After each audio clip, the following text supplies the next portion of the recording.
Hey friends, welcome back to more beets. So we've got our nice roasted beets here that have been all nicely peeled.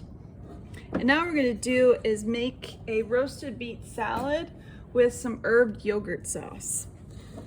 So we've got our beets here. We're just gonna chop them up nicely to make a nice salad, which would be a great side dish for a meal or a quick little lunch option. Some really great flavors that go with beets would include some fresh herbs like dill, parsley, and mint. They really lend themselves to really great flavors that go with beets. And a favorite topping of mine with beets also are toasted walnuts. So if you had some walnuts, I usually store my walnuts in the freezer because of their higher fat content to keep them fresher longer. Slippery little guys.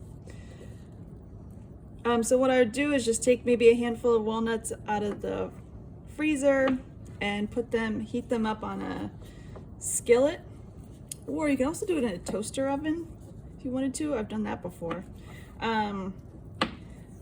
And just chop them up a little bit. You know, don't do it down to a powder because then they'll burn really easily. And just heat them up in a skillet or in your toaster oven until, and keep them moving because they will burn easily.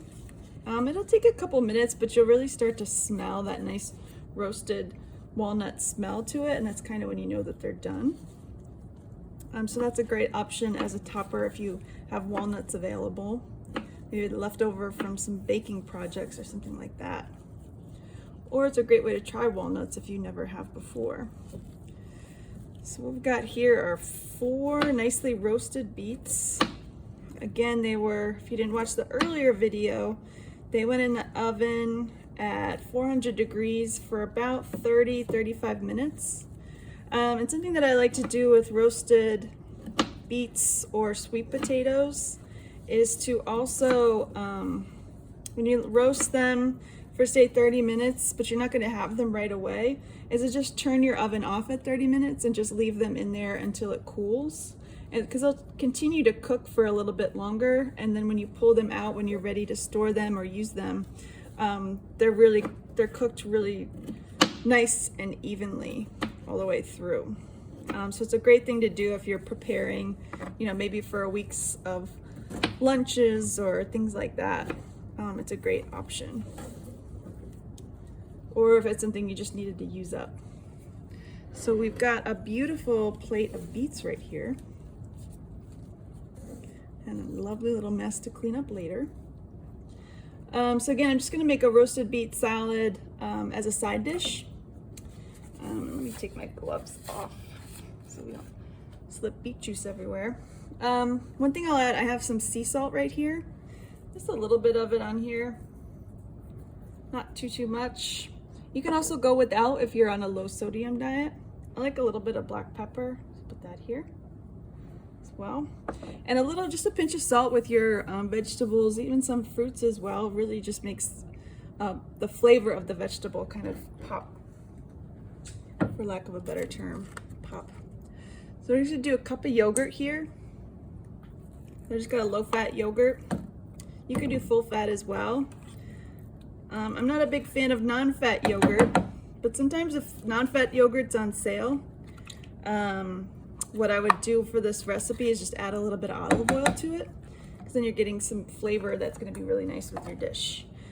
So our herbed yogurt sauce recipe calls for the juice of one lemon, but I didn't have any lemons at the store, so I just using some of this concentrate that I keep on hand in the refrigerator.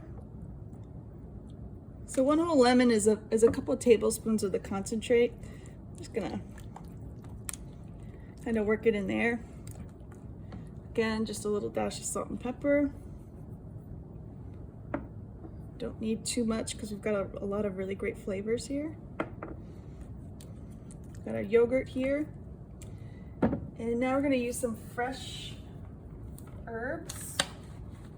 And if you don't have fresh herbs, sometimes those can be more expensive at the store sometimes, or you know, you only want to do one recipe, but it's got a really large, you know, really large bunches. You can use dried as well. Dried dill still has good flavor. Dried oregano still has good flavor. I tend not to use dried parsley or basil because they just don't have as much flavor as the rest when they're dried. So just cut off a little bit of the stem, not all of it. You don't have to completely go without it because the stem still has flavor and nutrients. But just considering the size of what we're doing here, sometimes I'd use the stems as well. So just gonna chop up a little bit of parsley and dill. Just gonna kind of eyeball it here. And we'll put these back in the refrigerator for another recipe. You know, you can, if you do buy that and decide to invest in that full bunch of herbs, it's great to make with rice. You know, once you've cooked rice, add fresh herbs to it. It's really delicious. Yogurt sauces like this, or even just toss green salads, any kind of lettuce that you have, and just add some fresh herbs to it. It really adds a lot of flavor. It's really delicious. One of my favorites. All right, and we're just gonna add a little bit of olive oil here. We are having a nice little salad. Just really add a lot of really nice texture and flavor to the roasted beets. And just serve like that. So you got a great little roasted beet side salad, or you can store them separately and just have the yogurt sauce and the beets as you like them, you know, throughout the week. And hope you all enjoy a roasted beet salad with herbed yogurt sauce.